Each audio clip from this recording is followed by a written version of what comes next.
Any limits on abortion? I didn't hear your question. Do you support any limits on abortion? I think this is a place where I suspect you and I will fundamentally disagree.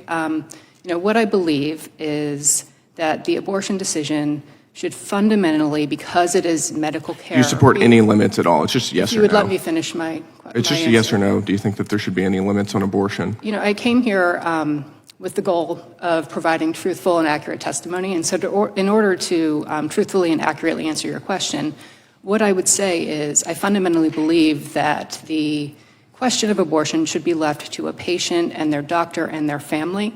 I don't want to interfere in medical decisions. Okay, so I'll take that as a no. Is that a good summary of your testimony? I think I answered the question. Okay, I think that that's a no then. You're an advocate for abortion, for abortion policy. What's your favorite type of abortion? I am an advocate for patients having access to the full realm of reproductive health care. But do you have a preferred method of abortion that you like? I do not. Let me read through a couple different methods, and I want to get your take on how much you like these. The first type is called a suction abortion. This is when the cervix is dilated and a strong suction, 29 times the power of a household vacuum cleaner, tears the baby's body apart and sucks it through the hose into a container. Do you prefer that method? I stand by my former testimony. That sounds kind of gross, doesn't it? Sounds pretty gruesome. Do you agree? It does to me. I stand by how I answered your question fully and accurately. Okay, what about this one? This one is called dilation and curettage.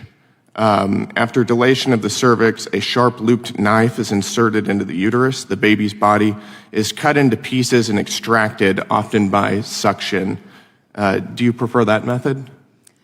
What I believe we are here to talk about today is the FACE Act. We are not here to talk about the I'm legality asking you, you're a pro-abortion of abortion. advocate. I'm asking if you prefer the dilation and curettage method. I am an access to reproductive health care advocate. You don't want to talk about abortion itself. Why is that? I would prefer to talk about the reason that the committee called the hearing. Is it because it's uncomfortable to talk about?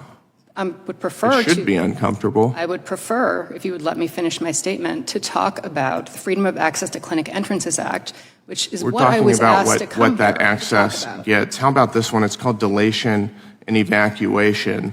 Forceps are inserted into the uterus, grabbing and twisting the baby's body to dismember him or her.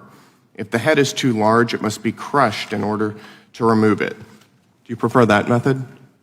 I would prefer to talk about the reason the hearing was called and the basis of my expert testimony. It's uncomfortable to hear this, isn't it? It is. I think it is, because it's barbaric and evil. How about this one? It's called the saline injection.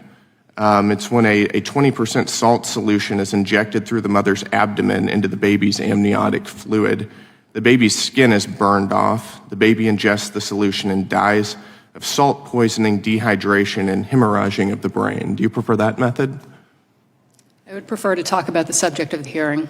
This is the subject of the hearing. This is about protests outside of abortion clinics. I'm asking you about abortion.